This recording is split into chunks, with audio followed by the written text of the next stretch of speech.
Welcome back to It's Only Money with financial advisor Scott Brown of Edgewater Family Wealth. EdgewaterFamilyWealth.com is the website. The number 407-648-1881. And we got Scott Brown and Tammy here. How are you doing this morning, fellas? We're doing well, thanks. Fantastic. Excited for the numbers. Excited for the Get some exciting numbers today. All week hands rubbing together for these numbers on a Sunday. Tammy, what do we got for numbers today? Oh, well, where do we start? So CPI numbers came today. What is CPI? That's the inflation numbers that we look into.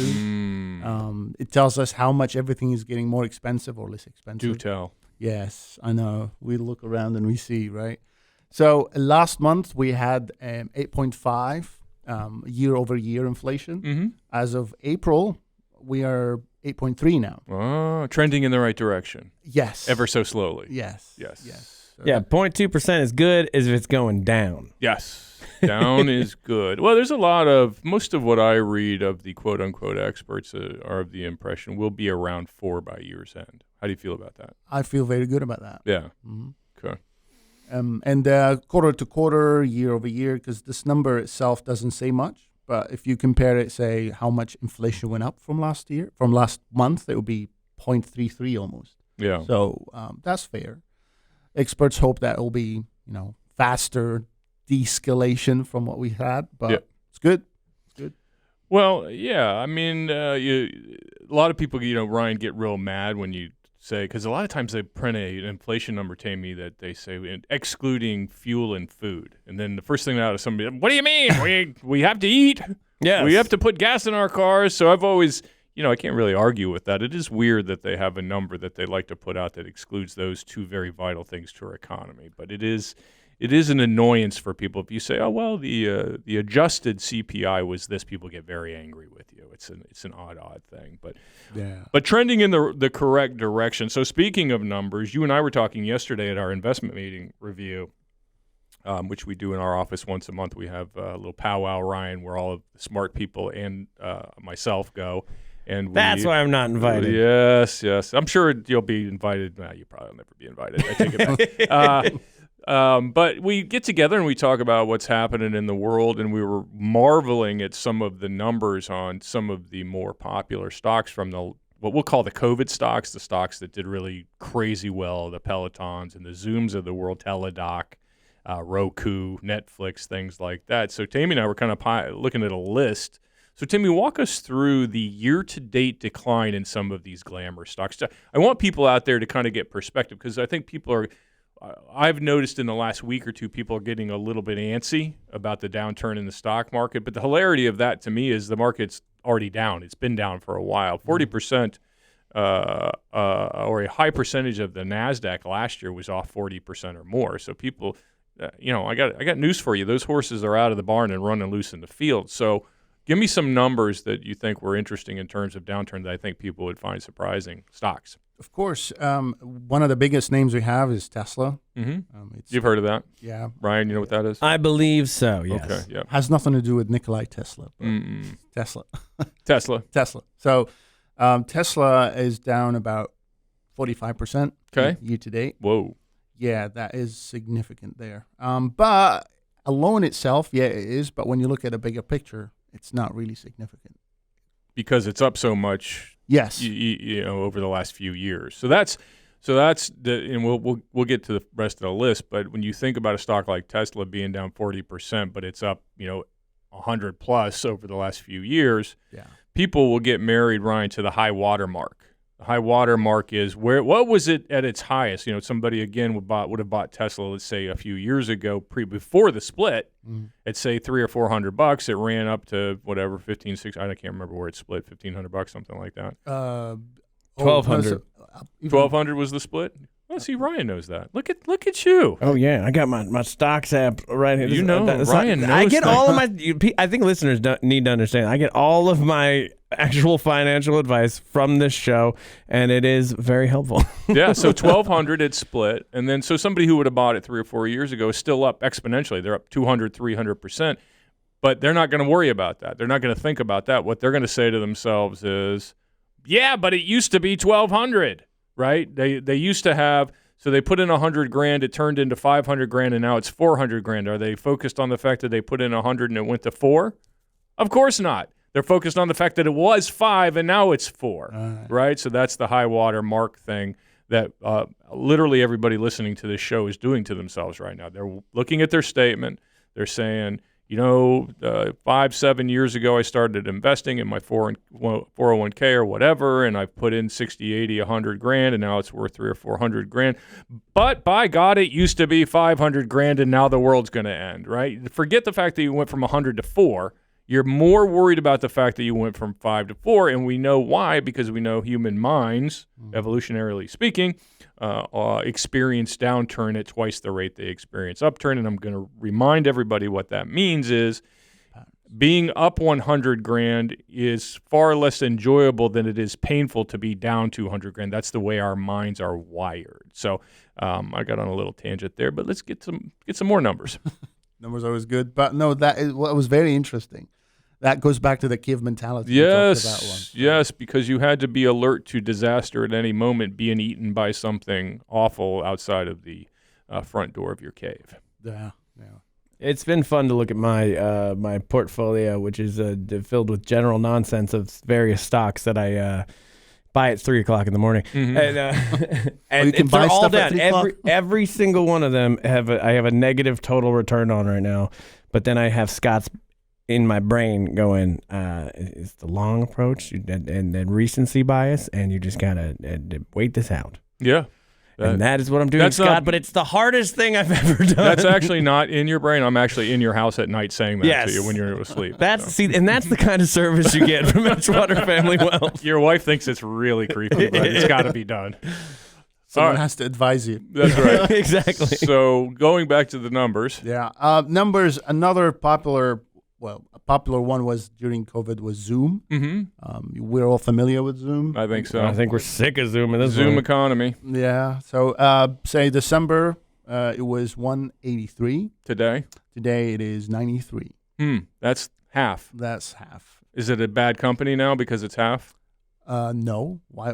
Well, the price has nothing to do with the quality of the company. Oh, I see what you're saying. So just because a stock goes down doesn't mean it's going to go out of business. No, not at Okay. all. Yeah, because a lot of people are thinking that right now, right? Yeah. There are a lot of people calling up and contemplating the idea that this is it. This is the big one. It's different this time, which I've heard about 17 times in my 35-year career. Scott, it's different this time. Okay, so let me get what you're saying to me. Ryan, what you're saying to me is that Zoom, AT&T, Exxon, Chevron, IBM, Microsoft, Netflix, Apple. It's almost like a song. Like I think that's an REM song. Netflix. No, never mind. An alphabet one. Yeah, that's right. So you're telling me all of these companies are going out of business, and you think that I have a plan for that? Like every major corporation in the country is going out of business, but you're going to put your money somewhere where it's not affected. Does that make sense, Ryan? It does not, because at that point, your only plan for investment is that 5-year bucket of food that Costco sells sometimes when things get real bad. Yeah. Yeah, you go on some of these websites people like to visit, and they tell you how the world's going to end, and for $19.99, they can sell you a tub of food that will prevent you from dying in the apocalypse. I think about that tub of food all the time. The tubbo food, they call it. Wow. And it lasts for that long? Oh, yeah. Whatever the term of the apocalypse. They must have that figured out somehow. As long as it's like a 5-year apocalypse, you're good. Yeah. And that's assuming that everything opens back up after 5 years. Well, you can upgrade to the 10-year apocalyptic package as well, I believe. Oh, that's good to know. That's $10 more per month. But so anyway, we digressed dramatically. So let's talk about some other stocks. Yeah. So we talked about Tesla and Zoom. We have Microsoft. We have CRM, that is Salesforce. We have Apple. Down how much? And those are all down. Microsoft is down 20%. Is it a bad company? Well, you tell me. Apple? Apple's down? Apple is down 13%. Bad company? Bad company indeed. CRM is down 33%. Terrible company. Yeah. We have also, it used to be called Square. Now it's called Block. Yep. That's Jack Dorsey's other company. Yes, Yeah. the one that he took over. Now he's the CEO. When he escaped from Twitter. Yeah, he's dedicating 100% of his time to it. Yeah. And that is down about 50% as well. Bad company? Well, I'm Again. just kidding. They're not bad companies. That's what people are thinking, though. They're like, oh, this stock's down. This is it. This company's going out. Yeah, IBM and Microsoft are going out of business. Yes, that's happening tomorrow. So, no, it's not happening. Don't be ridiculous. So, again, people are looking at their statements that own some of these things and other things that they thought were so sexy during COVID, and now they're questioning their sanity. Now, I mean, a stock like Peloton, you could say, all right, well, maybe that's not such a great story anymore, and somebody's going to need to acquire them for that to be a feel-good story. But these big companies like Salesforce and IBM and Microsoft and Apple, of course, I mean, these are dominant players in the world's markets. Mm-hmm. They are beaten to heck. And as I've been telling people, so you liked Apple when it was $50 higher, but now suddenly you dislike Apple because the price is – no, that doesn't make any sense whatsoever, right? This is an opportunity to buy a company that you like and that we all think is going to be around and dominating the world for the next decade or two for a cheaper price than you could, a substantially cheaper price than you could some months ago. So why not consider that idea? Because what I tell people, Ryan, is you're not buying a stock. You're buying a company. You're buying a share of a company. Don't get caught up in what the stock's doing day to day. Is it even a company, though, or is it more of a story? Well, I think it can be both. You know, I mean, a company like Apple, you are buying the company and the story, right? Apple is ubiquitous. It's in our minds. It's in our hands. It's in our phones. It's in our computers. They're going to make a car. And I got news for you. When their car comes out, look out, Tesla. Because there are people that are big Apple users, and they love the Apple brand. They love the Apple idea. They love what Tim Cook is doing. They obviously loved what Steve Jobs was doing. So I think you can buy a story, but again, at the end of the day, you're buying a company, and you need to kind of look at it like that. Speaking of companies, you got a great one. It's called Edgewater Family Wealth. And if you go to edgewaterfamilywealth.com to get a hold of Scott. Also, there's an amazing section on there. They've got a content library with all kinds of audio and video stuff that Edgewater Family Wealth has put together and some really good information. So check that out. We'll be right back with more It's Only Money. Welcome back to It's Only Money with financial advisor Scott Brown of Edgewater Family Wealth. EdgewaterFamilyWealth.com is the website. Tammy is here as well.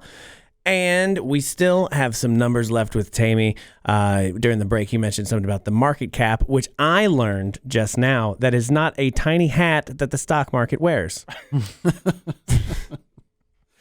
That's news to me as well. That's very insightful. Yeah, it's like I figure, like, you know how everybody back in the day, they all wore hats, yeah, right? Like I almost want to bring that back, and that just sounds correct. Like it's a bunch of people wearing a little market cap. Say market cap. Market cap. Yeah, that's actually. I think you might be onto something. Yeah, that might be something we put on our website. The merch store. Yeah, in the merch store, get your market cap. I love it. All right. Brilliant ideas aside, yeah. So you and I were talking yesterday, and I found this to be an astounding statistic. Hopefully, other people will feel the same way. Is that Tesla's down in size of market capitalization, the actual value of their shares outstanding on the market. Mm-hmm. How much are they literally down? First of all, it's like $1 trillion market cap, right? Yeah, more or less. Yeah. And now, since the recent decline, they're down how much? 237 billion. That's with a B. So 237. That's a big market cap, right? That's a sombrero cap, right? Yeah. So I think that's okay. You hear that number, you hear 250 billion, and you think, wow, that's so big. I can't even really conceptually. It's hard to put your head around. Yeah. But when you and I were talking yesterday, we also realized that the market cap that Tesla has lost, let alone what they still have, but what they lost, is the equivalent of some major companies' total value, right? Yeah. That's surprising. List some companies that have less than a smaller market cap than that 230 that Tesla just shed. Just that tiny bit. That will be equivalent to Pepsi. So they shed a whole Pepsi company. Yeah. What about? Didn't you say Verizon? Verizon is way tinier, but Verizon market cap is 200 billion. So they shed a whole Verizon and a half almost. And a half. Yeah. A Verizon and a half. Almost. What else? Shell. Yep. What? The oil company? The oil company. It's 206 billion. They shed an oil. Yeah. Yep. Toyota. What? Almost. Because Toyota, the entire market cap for Toyota is 260. Now, how ironic is that? Because Toyota delivers considerably more cars than Tesla. Yeah. Yet that Tesla just shed the market cap of Toyota and is still 3 times their size. Yes. Yeah. Okay. Which tells you about how much intangible value that company. Speaking of story stocks. That's what I'm saying, because it doesn't make sense to me. I saw a graph the other day, and it was Tesla's market cap that they have currently, and then next to it was all these different auto manufacturers stacked upon each other. Yes. And it didn't even, all of them together didn't equal Tesla. But Tesla's not throwing out as many cars as these other people are. They don't have the long history. So is this just a story? It's not just a story, but it is largely a story. If you're buying, and I've had this conversation with people over the years that want to, on both sides of the argument. I love Tesla, I hate Tesla, whatever. But you are buying, basically what you're buying is you're buying Elon Musk, which is a little bit of a volatile situation the last few weeks, right? And you're buying that he's the next Steve Jobs. You're buying that what comes out the other side of Tesla looks more like Amazon than Kmart, right?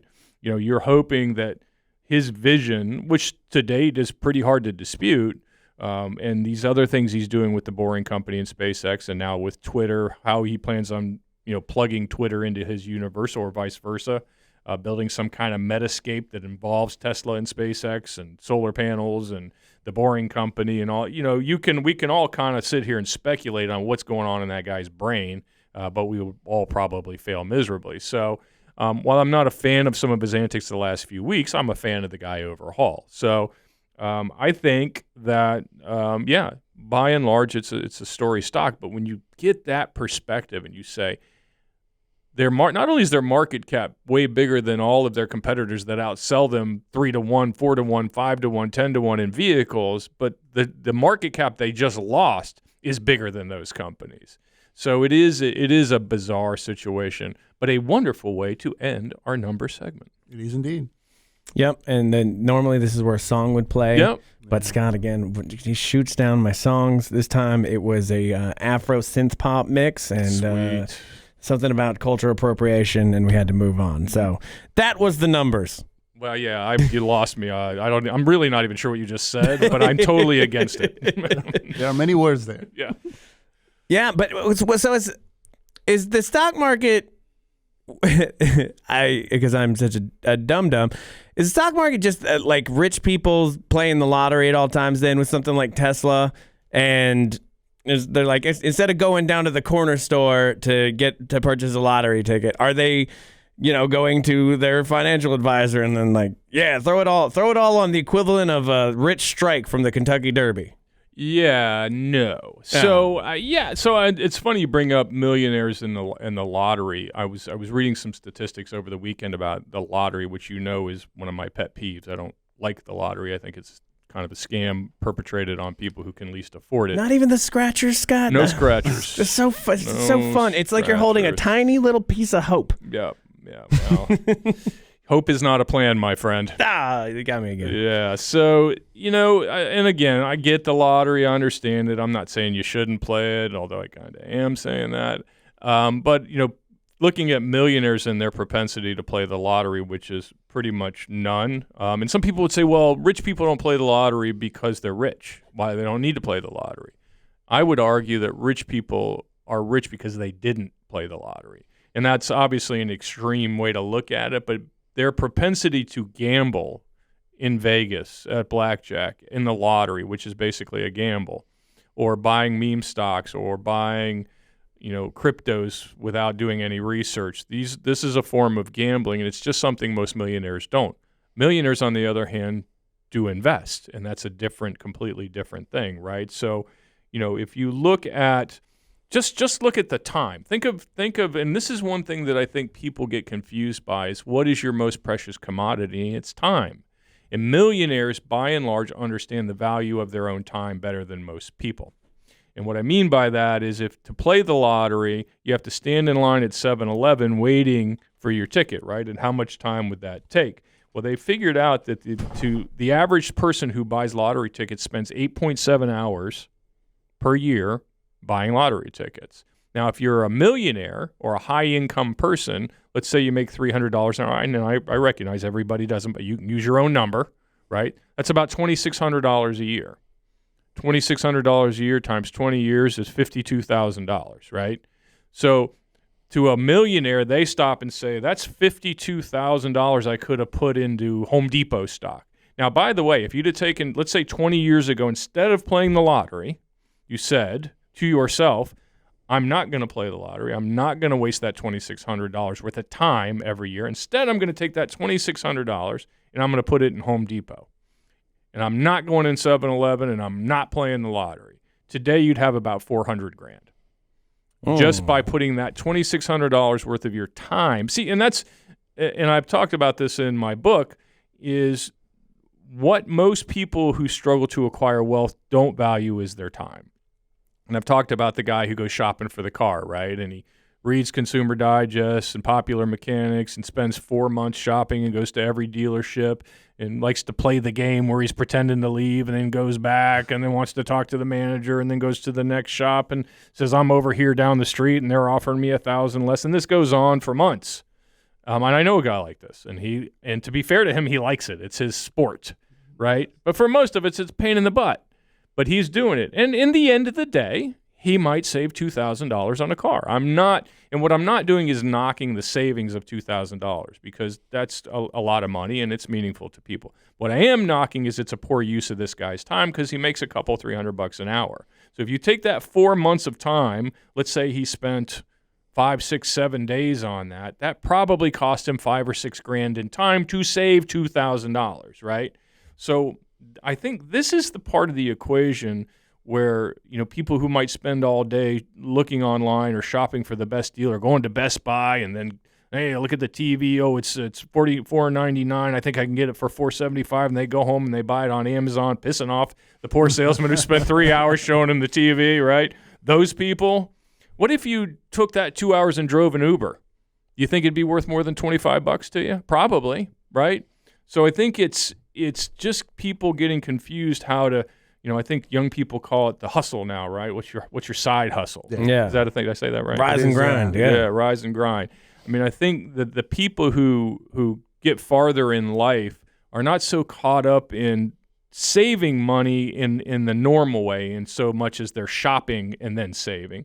They're saving money in so much that they're working a little extra in the margins to put money aside to invest for the long term. Whether that investment is in stocks or bonds or real estate or in their education or whatever it is. But your time, and another way to look at it is you could take that time and learn another language or learn a new trade or go to school and get your MBA or whatever. There's a myriad of things you can do with time that people simply do not do. Yeah, but I imagine for your friend, there's a sense of winning that he gets from it, of destroying a salesperson, even though he's technically the one who loses. But he does. He definitely gets some enjoyment from it. There's a dopamine fire in there for sure. Yeah. Well, if you want to win and save a lot of time and work with people who know what they're doing and save you that time, that's Edgewater Family Wealth. EdgewaterFamilyWealth.com is the website. Again, they have that content library, so check out the website. And the number 407-648-1881. We'll be right back with more It's Only Money. Welcome back to It's Only Money with financial advisor Scott Brown. Tammy is here as well there with Edgewater Family Wealth. And if you want to get a hold of these gentlemen, EdgewaterFamilyWealth.com is the website. Office number 407-648-1881. And then so we're talking about millionaires and things like that and how they don't play the lottery. Now, Scott, I got to say, you're a radio host. You've been doing this for a long time. But you don't throw out like just the advice of the day. Like a lot of these shows have like the guy on TV and he's telling you what to buy right now. He's telling you how it's going to be tomorrow. And I don't know if this is me personally or it's just your I've never made anybody rich book mentality. But why are you not throwing out the hot tips for the future? Mostly because I don't believe they exist. Oh. People, as I'm fond of saying, people who get paid to talk generally will. And there's no shortage of people willing to go on Bloomberg TV or CNBC or Fox Business or whatever some of the people I see on these channels are people I know, and I'm like, that guy has no idea what he's talking about. I just saw him drunk in a bar last night, and that's not far from an exaggeration. I just think that people put too much stock. They say an expert's somebody who knows just a little bit more than you do. But people, I think a lot of it's confirmation bias. I think if somebody gets on and let's say you are a fan of Tesla, to stay on that theme, and somebody gets on, Kathy Wood or some expert that people are glued to right now gets on and says, yeah, I love Tesla. You're going to go, okay, that's all I needed. Thank you very much. And if somebody gets on and says, I hate Tesla, you're probably like, well, that person's an idiot. I'll wait to find the one that likes Tesla, right? I mean, we're really just trying to confirm what we already believe, not only in terms of financial things, but politics and social commentary and all that crap. We're just basically have ideas we want somebody to tell us we're right about, right? So we put too much stock in that stuff. They can't predict the future, and they are famously wrong. In ancient Babylonia, which, I think you remember this, about that time. Of course. Of course. A few thousand years ago. I was 3. Yeah, I remember. You look good for your age, by the way. They had this ritual where they would cut the liver of a goat out, and then they would dissect it into 64 different parts, and each part would be segregated and put in different places, and they used each different part to predict crops, weather, social outcomes, whatever. That was how they predicted the future, and every generation since then has had a thing. The moon's in the wrong place, or the tides are incorrect, or it rained, the day before the other day, and therefore the crops are going to be good or bad. I mean, we have all kinds of these things throughout history that we've, everything to like Groundhog Day. If he comes out, this will happen. If he goes back in, that'll happen. This is no different. I mean, this is no different. We have experts predicting things. I wrote it's down. It's just all tea leaves, even today. It's tea leaves because if we believe the markets grow on productivity gains, we say America gets better and better at what it does. Corporate America gets better and better at what it does. And those companies that don't get better, we get rid of.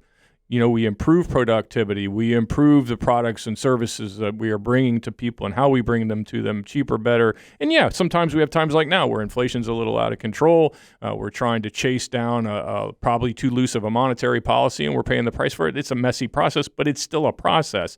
And it's still messy, right? And saying you understand how all that random mess is the collective mindset of the markets, you have a pulse on that, that one person, you understand what the rest of us are thinking, the other tens of millions of us who are participating in markets collectively, you have a handle on what we're all thinking all at the same time? You do not. So, there are some things you can say, yeah, this makes sense. Rates are going up, bond prices are going down, the money supply is a little too tight, so therefore this will happen. Yeah, you can kind of get sort of there, but you can't get all the way there. To that point, I was looking up some examples that I was reading the other day. There's no shortages of experts. Every December, Business Week surveys Wall Street's leading strategies, asking, where are stocks headed in the year to come? Over the past decade, the consensus of these experts, Ryan, has been off by 16%. This is a well-respected newspaper, for lack of a better word, business journal, Business Week. So if you'd have listened to these experts, quote unquote, you would have been off. You would have earned 16% less than just buying the S&P 500, right? Really? So, those are experts. On Friday the 13th in August of 1982, when I was in high school still, which is a long time ago, the New York Times quoted one analyst and trader after another, all spewing gloom and doom. The selling climax will be required to end the bear market. Investors are on the horns of a dilemma. The market is gripped by outright capitulation and panic selling. That very day, the greatest bull market in history began. So, these experts, not experts. Well, they're experts. But they are successful, right? I mean, they make money doing this. They're telling a good story, and people like a good story. People like certainty. People want to know. I mean, you see it in all walks of society. People don't like randomness. They're not comfortable that the American dream or American society or American business or American markets or any markets for that matter have some parts which are just totally random and we can't control and are just come together by forces we have no control over. And that bothers some people. It doesn't bother me. I accept it, understand it, and not only do I understand it, I like it. It's because that's how we get where we're going, right?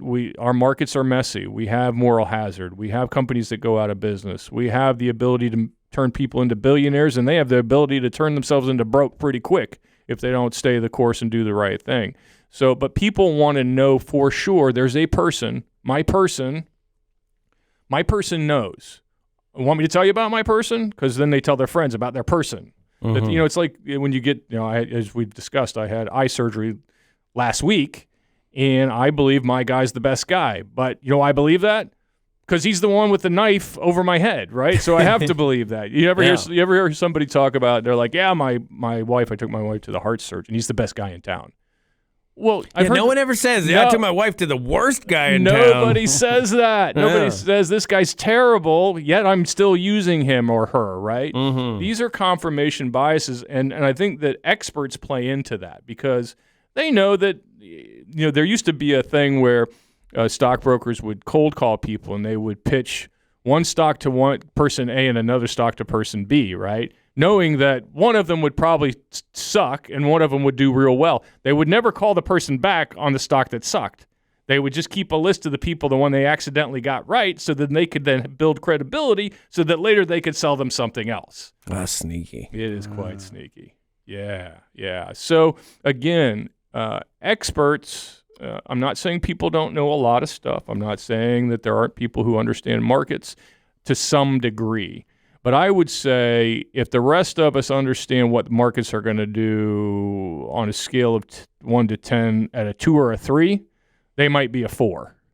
Because the rest of us, like I've said before, you could have studied a stock till you were blue in the face. You could have researched it. You could have known the CEO. You could have known the CFO. You could have seen their balance sheet. You could have looked at their income statement. You could have looked at what products they have coming. You could have looked at the leadership on the manufacturing and the sales side. You could have said, this is a fantastic company, and I believe it's going to do great. And then some people flew planes into buildings on 9/11, and that stock dropped 30%.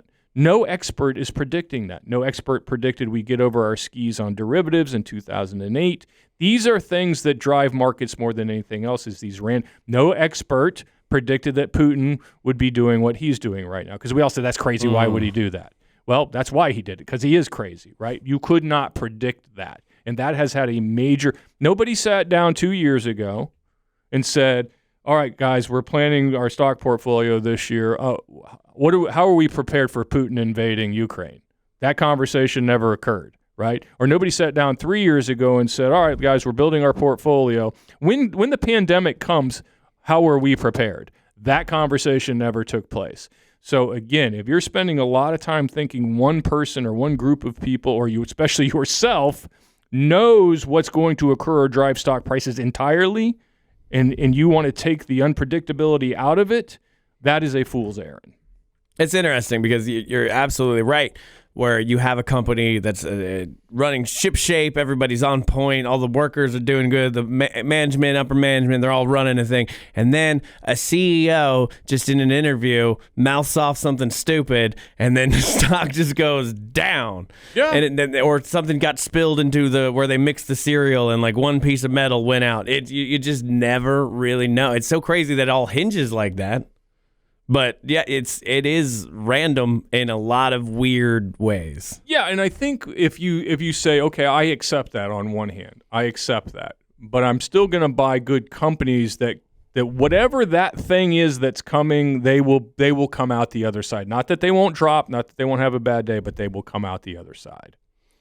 And that is the kind of solid advice you get from EdgewaterFamilyWealth.com. There's a company you should invest with your time by going to EdgewaterFamilyWealth.com or calling them up. Get a hold of Scott and Tammy at 407-648-1881. We'll be right back with more It's Only Money.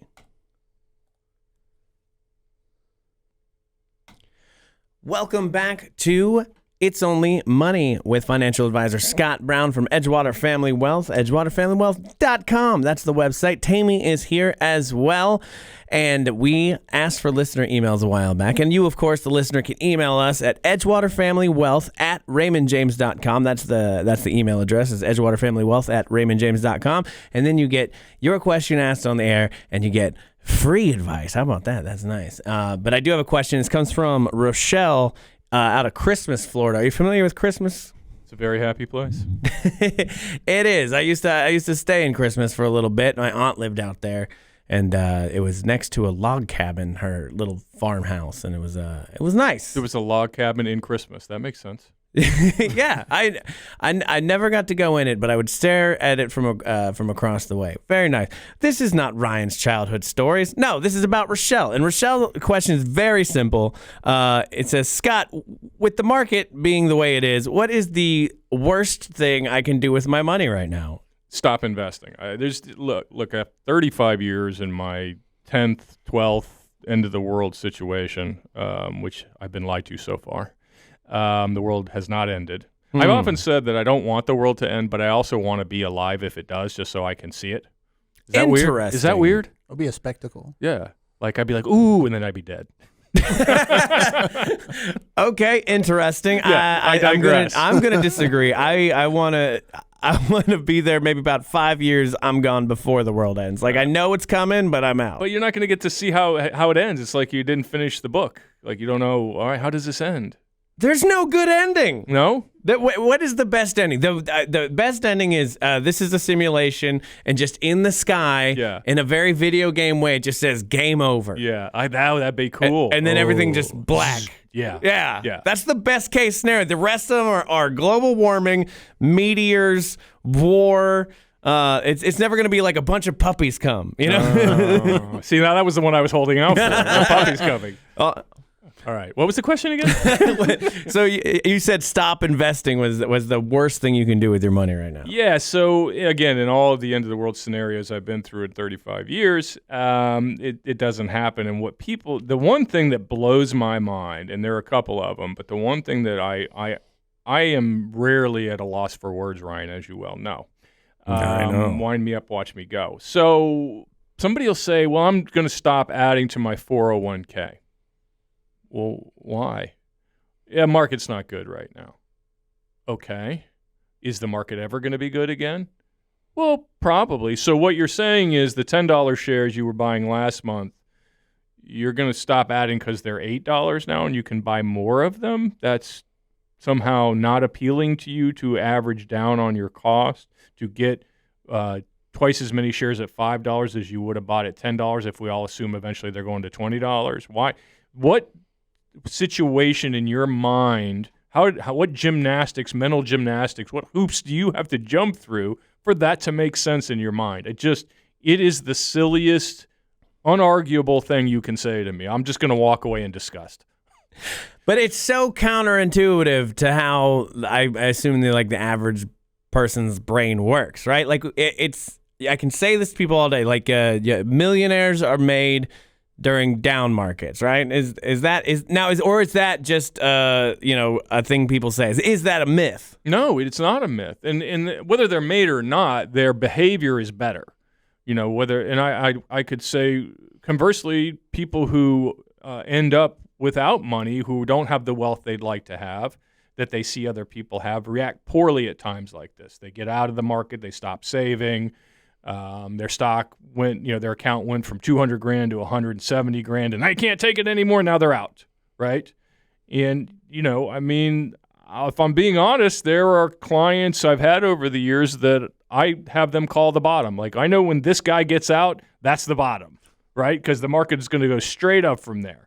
And yeah, that's where the difference is made. If you're an investor who is saving and you say, oh man, the market's down, I'm gonna add more.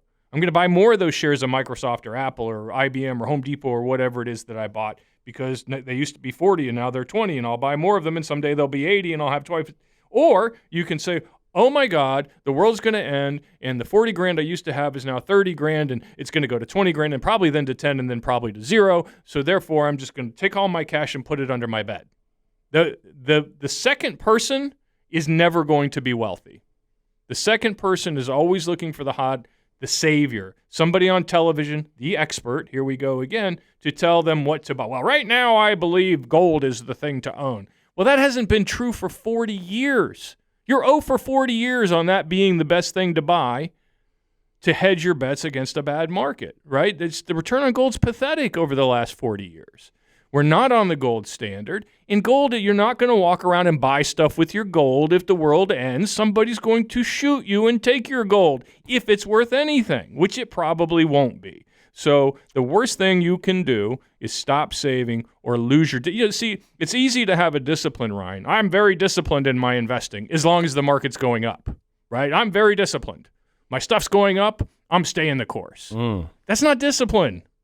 Discipline is my stuff's down 30% and I'm staying the course, right? Everybody's got discipline when the market's going up. Never confuse a bull market with brilliance, right? As I'm fond of saying, clients are perfectly fine with volatility. It doesn't bother them. They don't worry about it as long as the volatility's up, right? Yeah. That's not volatility. Volatility is up and down, and the down is where you need to be tough, where you have to show courage. Because when you show courage at the bottom, you get to experience the joy at the top where the person who got out and is now waiting for the market. This is my other favorite thing people say. Scott, I'm going to wait for the market to come back up. You're going to what? It's more expensive then. You just said it's going to come back up. You've just told me you believe the market's going to come back up, but you're not going to buy the shares that are $5 till they're $10. That is basically what you've just said to me. So I want you to write that down. I want to pay more for this. Remember the chalkboard where you had to write, I will not do whatever bad thing? I would like people to write 1,000 times on the chalkboard, I will not do that. I will not wait for the market to come back up.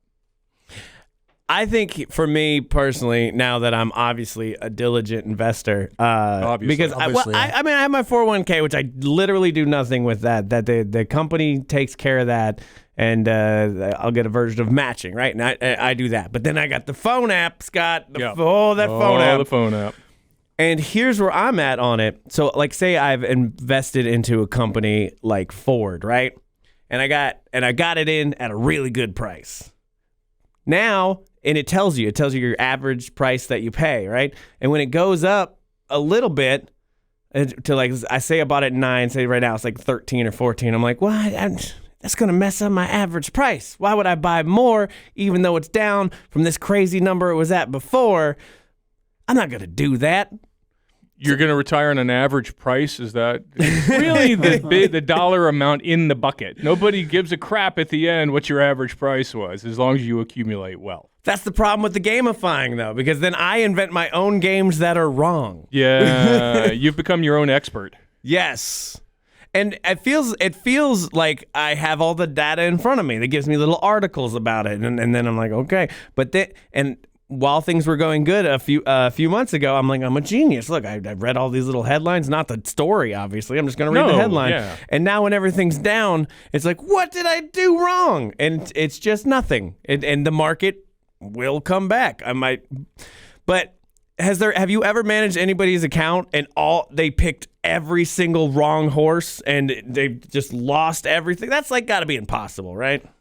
First of all, I don't let them pick the horses. I pick the horses. So, no, that has never happened. Again, if you had a diversified portfolio of 20, 30 stocks or mutual funds or whatever it is, your diversification is going to protect you most of the time. And, yeah, some of those stocks are going to suck. You're going to buy 20 stocks, and a couple of them just aren't going to be up to snuff. And maybe you determine 2 or 3 years later, look, the companies aren't as viable as maybe you bought Peloton at the beginning of COVID, and you thought this is a great company and it's going to do well. And long-term, people like to work out at their houses. And then you realize COVID ended and everybody wanted to go outside, right? Okay, you may rethink that one. But on average, if you're buying big blue chip, wonderful companies, American companies, you're going to do fine if you just hang on. Yeah.